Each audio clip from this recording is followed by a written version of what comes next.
Semi Zen के future plans हुए leak and क्यों रोमन रेंस को दिखाया वीक एलिमिनेशन चैम्बर में जाने वाले हैं। वीडियो काफी औसम रहने वाली जिसके अंदर हम बात करने वाले हैं कि एलिमिनेशन चैम्बर के बाद क्या हुआ असलियत में।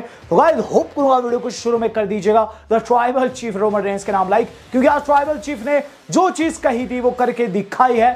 सेमी ज़ेन को उनके ही घर में दोस्तों जो रोमन रेंस है हरा दिया। तो गाइस सबसे पहले बात कर लेते हैं हम अपने सेथ फ्रीकिंग रॉलिंस की। तो सेथ रॉलिंस के साथ आज काफी ज्यादा गलत हुआ। लोगन पॉल ने उन्हें स्टॉम्प किया एलिमिनेशन चैम्बर में, जिसके तहत थ्योरी अपनी चैंपियनशिप डिफेंड करने में कामयाब रहे हैं। आपको बताना चाहूंगा दोस्तों इस स्टॉम्प के बाद जो कि लोगन पॉल ने उन्हें मारा था एलिमिनेशन चैम्बर में, वो बाहर जो आते हैं और फिर सीधा ट्विटर पकड़ के ट्वीट करते हैं। तो ट्वीट में दोस्तों उन्होंने क्या चीज लिखी है, ट्वीट में दोस्तों आप पढ़ेंगे लोगन पॉल लिखे हैं। सबसे पहले तो ये चीज लिखी, मॉन्टेज फोर्ड जो था वो रियल एमवीपी था, यानी कि उसकी परफॉर्मेंस सबसे बढ़िया थी और वाकई में फोर्ड की परफॉर्मेंस काफी बढ़िया थी। जिसके बाद जो अगला ट्वीट आया वो था माय फर्स्ट कर्ब स्टॉम्प, आगे हार्ट वाला इमोजी। अब आप बोलेंगे गौरव भाई इसमें न्यूज क्या है, तो न्यूज यही है कि दोस्तों लोगन पॉल ने साफ कर दिया है कि उनका फर्स्ट कर्ब स्टॉम्प है। माना राइवलरी में आगे और भी ज्यादा स्टॉम्प्स वो पुट करने वाला है सेथ के सर के ऊपर। बात कर लेते हैं दोस्तों अब अपने ब्रॉक लेसनर की। तो ब्रॉक लेसनर का मैच सबसे ज्यादा घटिया था, इवन दोस्तों लेसनर को भी घटिया लगा है।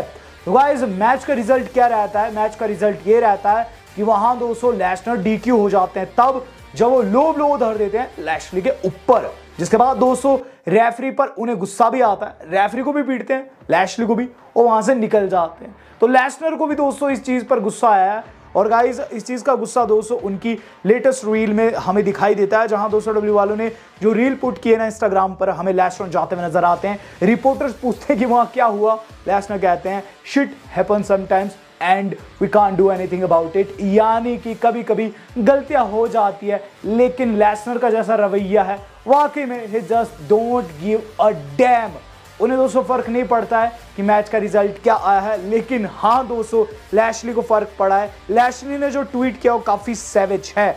तो स्क्रीन पर दोस्तों आपका लैशली का ट्वीट डाल रहा हूं और लैशली दोस्तों क्या चीज लिख रहे हैं, लैशली लिख रहे हैं freaking coward take this L like a man, यानी कि तुम अगर मर्द होते तो इसे एल के जैसे यानी कि लॉस के जैसे लेते, लेकिन तुम एक कायर हो। तो यहां दोस्तों उन्होंने फिर से शॉट ले लिया है लेसनर के ऊपर। मुझे क्या लगता है कि राइवलरी और भी ज्यादा लंबाई जाने वाली है। हालांकि ब्रे वायट जो है अब बॉबी लैशली को चैलेंज करने वाले हैं, लेकिन मेरे हिसाब से दोस्तों वो एक एल मैच ही होगा, क्योंकि कोई नहीं देखना चाहता है ब्रे वर्सेस लैशली। देखते हैं आगे क्या होता है।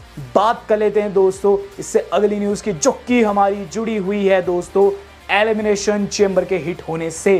तो आफ्टर द एलिमिनेशन चेंबर दोस्तों प्रेस कॉन्फ्रेंस हुई और उससे दोस्तों आगे हम डिटेल में डिस्कस करेंगे, लेकिन इसके अंदर ट्रिपल एच ने जो बात कही है वो काफी इंपॉर्टेंट है। ट्रिपल एच ने दोस्तों ये चीज कही कि एलिमिनेशन चेंबर हिस्ट्री का और द बेस्ट एलिमिनेशन चेंबर रहा है और इसने बड़ा रिकॉर्ड बनाया है। तो यहाँ दोस्तों 15,000 टिकट्स जो थी बिकी थी, इवन दोस्तों 17,000 लोग उपलब्ध थे एरिना में, यानी कि एक्स्ट्रा सीट्स लगाई गई है। ट्रिपल एच ने साफ किया है कि ये one of the best opening gate रहा है एलिमिनेशन चेंबर हिस्ट्री का और हमने सारे रिकॉर्ड तोड़ दिए हैं।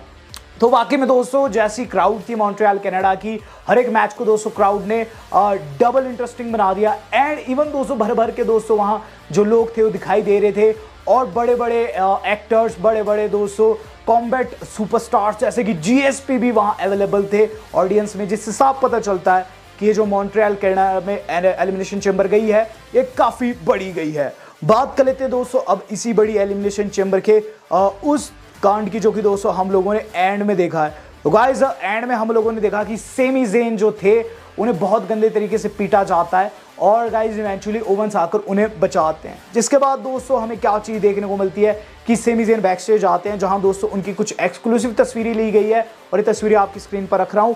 कितने ज्यादा घाव दिखाई दे रहे हैं इनकी पीठ पर आप देख सकते हैं। मॉन्ट्रियल कनाडा में दोस्तों जो मैच था ट्राइबल चीफ के खिलाफ, ये काफी हार्ड हिटिंग था और सेमी ज़ेन की लाइफ का सबसे इंपॉर्टेंट मैच था जिसके अंदर वो हार गए हैं, लेकिन घाव साहब बता रहे हैं कि सेमी ज़ेन ने अपना 100% पुट किया है। अब सवाल उठता है दोस्तों कि रोमन रेंस को वीक क्यों दिखाया गया, तो आगे मैं आपको जरूर बताऊंगा, बट उससे पहले दोस्तों बात करेंगे उस थिंग की जो कि दोस्तों एक्सक्लूसिवली हैपेंड हुई है, वो भी दोस्तों इस एलिमिनेशन चैम्बर के बाद। तो एलिमिनेशन चैम्बर के बाद दोस्तों प्रेस कॉन्फ्रेंस हुई, जिसमें सबसे पहले ऑस्टिन थ्योरी दिखाई देते हैं। ऑस्टिन थ्योरी दोस्तों चश्मा वश्मा लगा के ठीक दोस्तों डेप पर बनकर बैठे हुए थे और वहां दोस्तों उन्होंने एक बड़ी चीज कह दी। वो चीज बोले मुझे कोई नहीं हरा सकता और ऐसे में मैं रखना चाहूंगा एक open challenge Monday night raw में।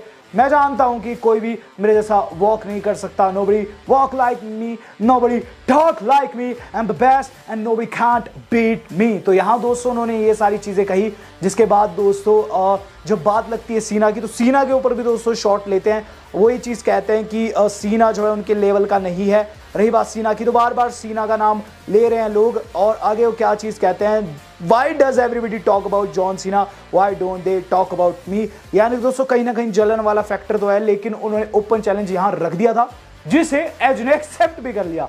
इसके बाद दोस्तों एज वहां आते हैं और ये चीज कहते हैं कि एक लड़का सा चश्मा लगाकर बहुत बातें कर रहा था, जिसने ओपन चैलेंज रखा है। मुझे काफी समय हो चुका है कि गोल्ड मेरे कंधे पर नहीं रहा है और ऐसे में उसका चैलेंज मैं रॉ के अंदर एक्सेप्ट करूंगा। मैं फिर से यूएस चैंपियन बनना पसंद करूंगा। तो गाइस यहाँ ये जो मैच है 50% कंफर्म हो चुका है, लेकिन मेरे हिसाब से दोस्तों ये मैच नहीं होगा, क्योंकि आप जानते हैं Finn Balor versus Edge rumoured है। तो वहां दोस्तों हमें इस मैच से पहले फिन अटैक करते हुए नजर आ सकते हैं बैकस्टेज एज के ऊपर। बात कर लेते हैं दोस्तों इससे अगली बड़ी अपडेट की।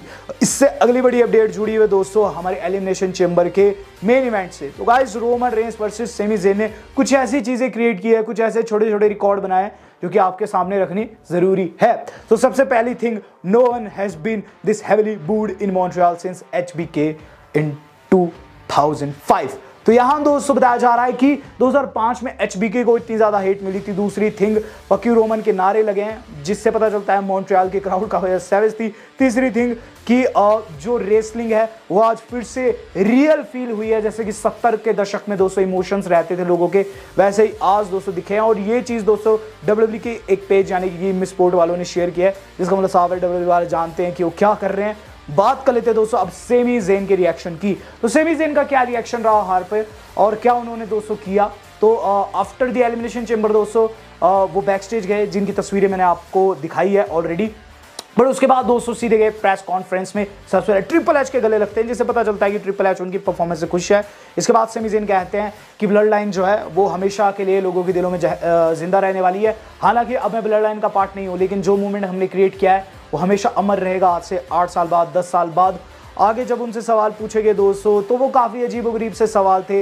वो दोस्तों WWE की परफॉर्मेंस से रिलेटेड थे। सेमी ज़ेन ने काफ़ी अच्छे से उनका जवाब दिया, लेकिन सेमी ज़ेन के जैसे इमोशन से साफ पता चलता है दोस्तों कि सेमी ज़ेन इस मैच को लेकर बिल्कुल भी खुश नहीं है। इवन सेमी ने ये चीज़ भी कही कि वो काफ़ी स्ट्रेंज फील कर रहे हैं। वो चाहते थे कि वो मैच को जीते, हर कोई अपनी सीट पर खड़ा हुआ था और ऐसे में उन लोगों को लेट डाउन करके उन्हें बिल्कुल भी अच्छा नहीं लगा, तो बिल्कुल भी खुश नहीं है। अब बात कर लेते हैं अपने ट्राइबल चीफ रोमन रेंस दोस्तों। सबसे पहली थिंग तो ये कि मैच से पहले काफ़ी ज़्यादा खुश थे एंड सेमी की वाइफ को छेड़ रहे थे, दूर से किस विस दे रहे थे, लेकिन आफ्टर द मैच दोस्तों सैड दिखाई दिए। ट्विटर के ऊपर भी इस चीज़ के ऊपर काफ़ी कॉन्वर्सेशन लगी है कि वहाँ सेमी को हराने के बाद रोमन रेंस सैड क्यों थे और क्यों दोस्तों मैच के अंदर वो वीक परफॉर्म किए। तो इसका जवाब दोस्तों यही तस्वीर है अपने आप में। रोमन रेंस दोस्तों इमोशनली हर्ट थे इस मैच से रिलेटेड। दोस्तों उनके मन में पहले से बहुत से ख्यालात थे और ऐसे में दोस्तों सेमी ज़ेन को इस चीज़ का फायदा मिला है। सेमी को हमेशा उन्होंने अपना परिवार समझा और अगर ऐसा नहीं होता ना तो मैच के बाद दोस्तों जो रोमन रेंस है वो हंसते हुए नजर आते, ना कि इस तरीके से सैड होते। तो कहीं ना कहीं इमोशनल फंडा भी था। रही बात दोस्तों ट्राइबल चीफ रोमन रेंस की, तो ट्राइबल चीफ रोमन रेंस अब कोडी पर फोकस करने वाले हैं। एंड सेमी ज़ेन की बात करें, सेमी ज़ेन से रिलेटेड क्या अपडेट है, तो सेमी ज़ेन पर डब्ल्यू वालों ने दोस्तों ट्वीट किया जो कि आपकी स्क्रीन पर आ रहा है और इसके अंदर यहाँ सवाल यही पूछा जा रहा है कि ओवेंस एंड सेमी का फ्यूचर क्या रहने वाला है। तो डब्ल्यू वाले जानते हैं कि आगे वो क्या करने वाले हैं और हम भी जानते हैं कि यहाँ दोस्तों जो सेमी है उनका किस्सा रोमन रेंस का खत्म हो चुका है। जे को जो गलती से स्पीयर मारा उस पर बखेड़ा खड़ा होगा। ओवेंस दोस्तों अब सेमी के पक्ष में एंड मैच जाने वाला है रेसलमेनिया में, जहां दोस्तों ऊसोस को सेमी एंड ओवेंस चैलेंज करने वाले हैं। तो दोस्तों ये रहने वाला है आगे WWE का पूरा सिनारियो। आज एलिमिनेशन चेंबर में मजा बहुत आया और ऐसे में दोस्तों कौन सा ऐसा मोमेंट था जो कि आपको सबसे ज्यादा पसंद आया, वो छोटा सा मोमेंट मेरे साथ शेयर करना मत भूलिएगा। वीडियो आज की इतनी थी, आज तक के लिए इतना ही। धन्यवाद, शब्बा खैर।